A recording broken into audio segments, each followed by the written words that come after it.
Hello ಪ್ರಿಯ ವೀಕ್ಷಕರೇ, ನಾನು ನಿಮ್ಮ ಕನ್ನಡತಿ ಕವಿ. ಎಲ್ಲ ಹೇಗಿದ್ದೀರಾ? ನಾನು ತುಂಬ ಆರಾಮಾಗಿದ್ದೀನಿ. ಇವತ್ತು ಬೆಳಗ್ಗೆಯಿಂದನೂ ಯಾಕೋ ಒಂದು ಸ್ವಲ್ಪ ಅನ್ನೀಸಿ ಅಂದರೆ ಲವಲವಿಕೆ ಇಲ್ಲ. ವೆದರು ಆ ಥರ ಮಗ್ಗಿ ಇರೋದ್ರಿಂದ ಅನಿಸುತ್ತೆ. ಅದು ಏನೋ ಅಷ್ಟೊಂದು ಉಲ್ಲಾಸ ಇಲ್ಲ, ಹರ್ಷದಾಯಕ ಇಲ್ಲ.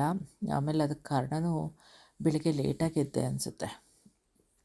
ಬೆಳಗ್ಗೆ ವಾಕ್ ಹೋಗಬೇಕು ಅಂದ್ಕೊಂಡೆ, ಆದರೆ ಜೋರು ಮಳೆ ಬರ್ತಿದ್ದರಿಂದ ಅದು ವಾಕ್ ಹೋಗೋಕ್ಕಾಗಲಿಲ್ಲ.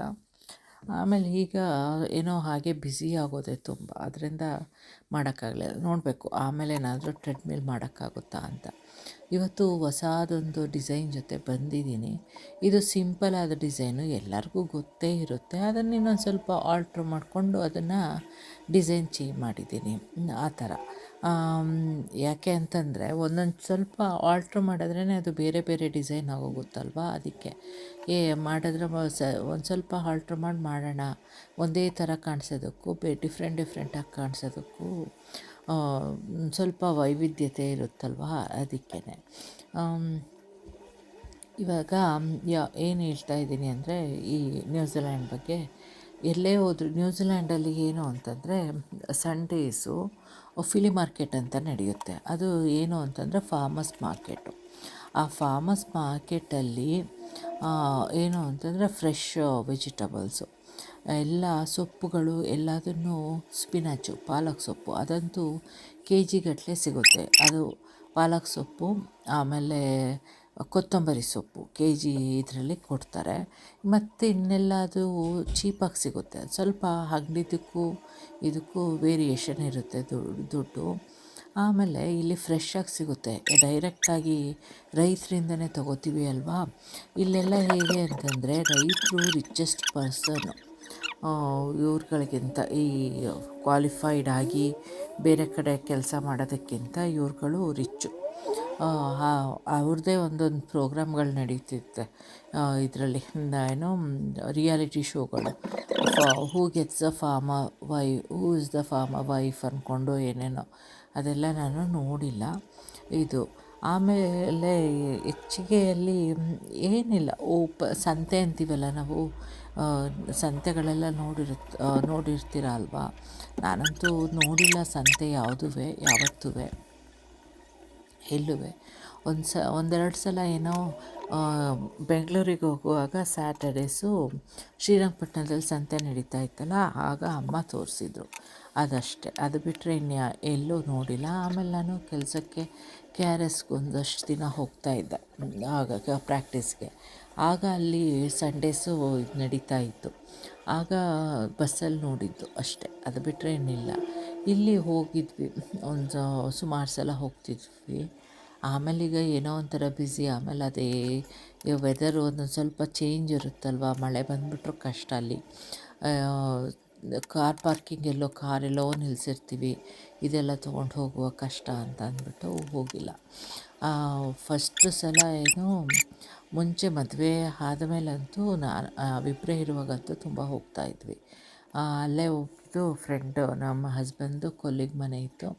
ಫಿಲಿ ಮಾರ್ಕೆಟ್ಗೆ ಹೋಗಿ ಅಲ್ಲೇ ಇದ್ದು ಅವರಿಗೆ ಒಂದಷ್ಟು ಕೊಟ್ಬಿಟ್ಟು ನಾವು ತೊಗೊಂಡಿರೋದ್ರಲ್ಲಿ ಇದು ಸಂಜೆ ಬರ್ತಾಯಿದ್ವಿ. ಮಕ್ಕಳಾದಮೇಲೆ ಅಷ್ಟೊಂದು ಹೋಗಿಲ್ಲ. ಆಮೇಲೆ ಮಕ್ಕಳು ಸ್ಕೂಲಿಗೆ ಬರೋವಾಗ ಹೋಗಿದ್ವಿ, ಸ್ಕೂಲು ಇದಾದಾಗ. ಯಾಕೆ ಅಂತಂದರೆ ಅಲ್ಲೇ ಆ ಏರಿಯಾಕ್ಕೆ ಹತ್ರದಲ್ಲೇ ಇದ್ವಿ. ಮಕ್ಕಳನ್ನ ಟ್ಯೂಷನಿಗೆ ಕಳಿಸಿ ಸಂಡೇ ನಾವು ಹಾಗೆ ಹೋಗಿ ಫಿಲಿ ಮಾರ್ಕೆಟು ಅಲ್ಲಿ ಇದು ಮಾಡ್ಕೊಂಡು, ಶಾಪಿಂಗ್ ಮಾಡ್ಕೊಂಡು ತರಕಾರಿಗಳದ್ದು ಎಲ್ಲ ಬರ್ತಾಯಿದ್ವಿ.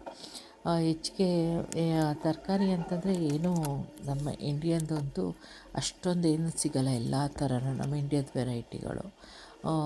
ಬೆಂಡೆಕಾಯಿ ಸಿಗುತ್ತೆ, ಆಮೇಲೆ ಹೀರೆಕಾಯಿ ಎಲ್ಲ ತುಂಬ ಕಾಸ್ಟ್ಲಿ.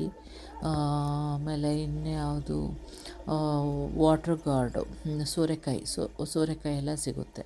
ಸೋರೆಕಾಯಿ ಅಂತಂದಾಗ ನೆನಪು ಬಂತು, ಸೋರೆಕಾಯಿ ಬಗ್ಗೆ ಹೇಳಲೇಬೇಕು. ಒಂದು ಸಲ ಏನಾಯಿತು ಅಂತಂದರೆ, ನನ್ನ ಡೆಲಿವರಿ ಆದಮೇಲೆ ಅಮ್ಮ ಅಪ್ಪ ಎಲ್ಲ ಬಂದಿದ್ರಲ್ವ, ಇಲ್ಲೇ ಇದ್ರಲ್ಲ 5.5 ಮಂತ್ಸು. ಹಸ್ಬೆಂಡು ಸೋರೆಕಾಯಿ ತಂದು ಫ್ರಿಜ್ಜಲ್ಲಿಟ್ಟಿದ್ದಾರೆ. ಅವರು, ನಾನು ಸೋರೆಕಾಯಿ ತಂದಿದ್ದೀನಿ ಇದು ಏನು ಸೋರೆಕಾಯ ಇಲ್ಲ, ಇದು ಏನದು ಮೂಲಂಗಿ ತಂದಿದ್ದೀನಿ ನೋಡಿ ಅಂತ ಹೇಳಿದ್ದಾರೆ ಅಮ್ಮಂಗೆ. ಅಮ್ಮ ಮೂಲಂಗಿ ಇಲ್ಲ ಸೋರೆಕಾಯಿ ಅದು ಇರೋದು, ಸೋರೆಕಾಯಿ ಅಂತಂದರು. ಆಮೇಲೆ ಅದನ್ನೇ ಮೂಲಂಗಿ ಅಂತ ಹೇಳಿದರು. ಮೂಲಂಗಿ ನೋಡಿದ್ರೆ ಅಷ್ಟು ದಪ್ಪ ಅಷ್ಟು ಇದಾಗಿರುತ್ತೆ, ಹೈಬ್ರಿಡ್ಡು. ಆದರೆ ನಮ್ಮ ಇಂಡಿಯನ್ ವೆರೈಟಿ ಸಣ್ಣದ ಉದ್ದದಿರುತ್ತಲ್ಲ ಮೂಲಂಗಿ, ಅದು ಒಂದಕ್ಕೊಂದು ಅಂತ ಮಾರ್ತಾರೆ ಇಲ್ಲಿ. ನಮ್ಮದು ಇಂಡಿಯನ್ದು ಏನು ವೆಜ್ ಇರುತ್ತೋ ಅದೆಲ್ಲ ಕಾಸ್ಟ್ಲಿನೇ, ಆದರೂ ಒಂದೊಂದು ಸಲ ತೊಗೋತೀವಿ. ಆಮೇಲೆ ಇಲ್ಲದೇ ಇದ್ದರೆ ಎಲ್ಲ ಫ್ರೋಝನ್ ಸಿಗುತ್ತೆ. ಅದು ಅವಾಯ್ಡ್ ಮಾಡ್ತೀವಿ ಫ್ರೋಝನ್ದು ತಗೊಳ್ಳೋದಕ್ಕೆ. ಒಂದೊಂದು ಸಲ ಮಾತ್ರ ಇಟ್ಕೊಂಡಿರ್ತೀವಿ ಎಮರ್ಜೆನ್ಸಿಗೆ ಅಂತ ಅಷ್ಟೇ. ಯಾಕೆ ಅಂತಂದರೆ ಪ್ರಿಸರ್ವೇಟಿವ್ ಎಲ್ಲ ಹಾಕಿರ್ತಾರಲ್ವ, ಅದಕ್ಕೋಸ್ಕರ ಅವಾಯ್ಡ್ ಮಾಡ್ತೀವಿ ಎಲ್ಲ ಇದು ಮಾಡೋದು. ನೋಡಿ ಹೇಗೆ ಅನ್ನಿಸ್ತಿದೆ ಈ ಡಿಸೈನು, ಇಷ್ಟ ಆಗ್ತಿದೆಯಾ?